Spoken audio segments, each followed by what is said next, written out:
Émile Durkheim, un grand sociologue fondateur de la sociologie française, a écrit dans un de ses ouvrages intitulé Éducation et sociologie. L'éducation est l'action exercée par les générations adultes sur celles qui ne sont pas encore mûres pour la vie sociale. Elle a pour objet de susciter et de développer chez l'enfant un certain nombre d'états physiques, intellectuels et moraux que réclame de lui la société politique dans son ensemble et le milieu spécial auquel il est particulièrement destiné. Autrement dit, la socialisation est le processus par lequel l'individu acquiert et intériorise les normes et les valeurs d'une société ou d'un groupe social donné.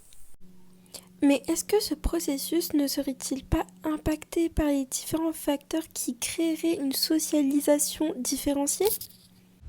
Avant d'évoquer les éléments nous permettant de répondre à la principale question, répondons d'abord à la question suivante. D'ailleurs, qu'est-ce qui différencie une valeur d'une norme ? Les valeurs, ce sont par exemple l'acceptation, la solidarité, l'empathie.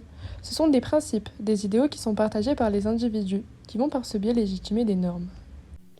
Tandis que les normes, elles, sont des règles de comportement et de conduite établies en vigueur dans la société ou dans le groupe social, remarquons tout de même que les valeurs et les normes varient selon les cultures.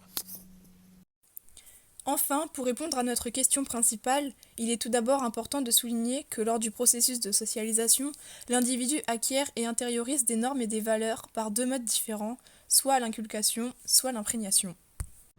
L'inculcation repose sur un conditionnement, une transmission explicite des normes et des valeurs. Il peut y être introduit notamment des sanctions, positives ou négatives. Par exemple, l'apprentissage des règles de politesse aux enfants par leurs parents se fait par l'inculcation. L'imprégnation, quant à elle, se fait de façon inconsciente, donc de manière plus implicite, puisqu'elle repose sur l'imitation et les interactions. Par ailleurs, à l'inverse de l'inculcation, l'imprégnation ne se fait pas de manière passive, étant donné que l'individu est pris d'une démarche volontaire.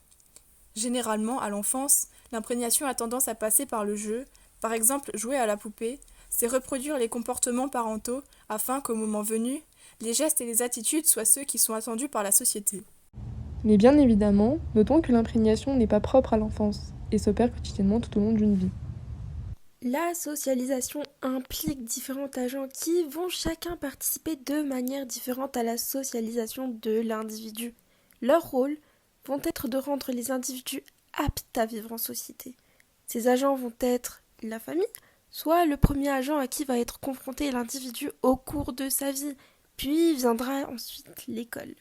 Ces deux agents vont avoir pour rôle premier la socialisation, mais les pairs qui vont être par exemple les amis, les médias, les associations, etc. vont tout autant contribuer à cette socialisation, bien que ce ne soit pas principalement leur rôle. Ces agents vont par ailleurs jouer un rôle très déterminant par rapport à certains sujets, et notamment les parents, qui vont fabriquer inconsciemment un modèle culturel différencié selon le sexe de leur enfant. Ils vont entamer, avant même la naissance de l'enfant, une identité sociale en lui choisissant un prénom, certains types de vêtements, de jouets, etc. Ces choix vont être basés par un large panel de stéréotypes, c'est-à-dire de représentations caricaturales figées, d'idées reçues, d'opinions toutes faites, acceptées et véhiculées sans réflexion concernant un groupe humain ou une classe sociale. Ces choix, même de manière inconsciente, vont donc contribuer à la construction d'un genre, et qui est quant à lui une construction sociale qui renvoie au rôle stéréotypé et qui a donc une valeur culturelle, à l'inverse du sexe qui lui est biologique et qui a donc une valeur naturelle. Avec cette construction sociale, qui est celle du genre, les individus vont par la suite faire l'apprentissage d'un rôle social, et ce dès la socialisation primaire, qui a lieu pendant l'enfance. Nous allons par exemple assister à la transmission de certaines qualités que l'on va demander de souligner chez les filles et non chez les garçons. On va notamment encourager les filles à prendre soin d'elles, être douces, être organisées, à l'inverse des garçons, pour qui la société se montrera généralement plus laxiste sur certains points, mais pour qui les qualités valorisées seront la virilité, l'intrépidité, etc. Des différences de traitement vont donc se faire ressentir à l'égard des filles et des garçons sur différents points. Pour ne citer encore qu'un exemple, nous aurons plus tendance à accepter qu'un garçon sorte et rentre à des heures tardives plutôt qu'une fille.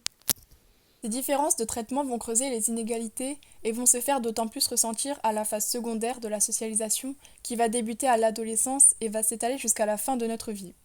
C'est notamment lorsqu'une femme va bénéficier d'un emploi qui va être similaire à celui d'un homme en ayant le même niveau d'études, cette dernière va être payée, selon les données de l'INSEE, près de 16% moins cher qu'un homme. On va également, au-delà de l'inégalité salariale, avoir des études et des métiers dans lesquels nous allons retrouver une minorité d'hommes et une majorité de femmes, et inversement, et ce dû en grande majorité aux stéréotypes. Par exemple, selon Statista et les statistiques qui ont été réalisées concernant la proposition des femmes parmi les étudiants dans l'enseignement supérieur entre 2019 et 2020, nous pouvons noter que nous avons seulement 28,4% de femmes pour ce qui est des formations d'ingénieurs, ainsi que 40,4% en STAP. Ce qui signifie alors que nous avons une majorité d'hommes dans ces filières.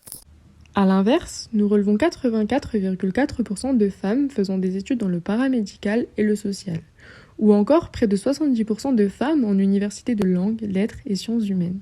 Dans ces cas-là, c'est une minorité d'hommes dans ces filières qui est à déplorer. Ces chiffres montrent certes une différence de proposition hommes-femmes selon les filières, mais ils sont énormément révélateurs, dans le sens où les études dans lesquelles nous retrouvons une majorité de femmes nécessitent les qualités que l'on transmet et qu'on attend davantage d'une fille dans notre société. Les différences de socialisation ne se font pas seulement ressentir par rapport au genre, mais également par rapport au milieu social. C'est-à-dire le groupe auquel appartient l'individu.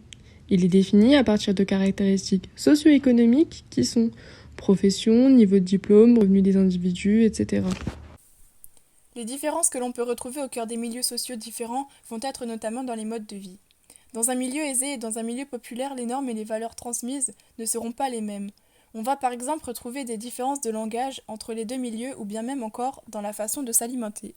Si d'un côté, les personnes des milieux aisés vont avoir une alimentation moins calorique, car elles auront tendance à se montrer plus vigilants face aux produits qu'ils vont consommer et auront pu bénéficier dans certains cas de plus d'informations nutritives, ce n'est pas le cas des classes populaires. En effet, le site du Sénat nous confirme que les personnes des classes populaires sont plus sujettes aux produits sucrés et aux produits transformés, ce qui peut donc sur la durée témoigner des chiffres sur l'obésité qui vont être selon le site Inégalité 7,5% des enfants d'ouvriers qui vont être atteints d'obésité pour seulement 2,7% des enfants de cadres. D'autres exemples peuvent encore illustrer cette socialisation différenciée dans les milieux sociaux, comme le fait que les enfants de milieux aisés vont davantage avoir de facilité à réussir à l'école, car ils vont avoir la chance d'hériter d'un cadre économique, social et même culturel qui vont être propices à cette réussite, au détriment des enfants des milieux populaires qui ne disposeront pas des mêmes chances. C'est alors que dans ce cas-là, nous pouvons parler d'une inégalité des chances qui ne fait que renforcer les différences.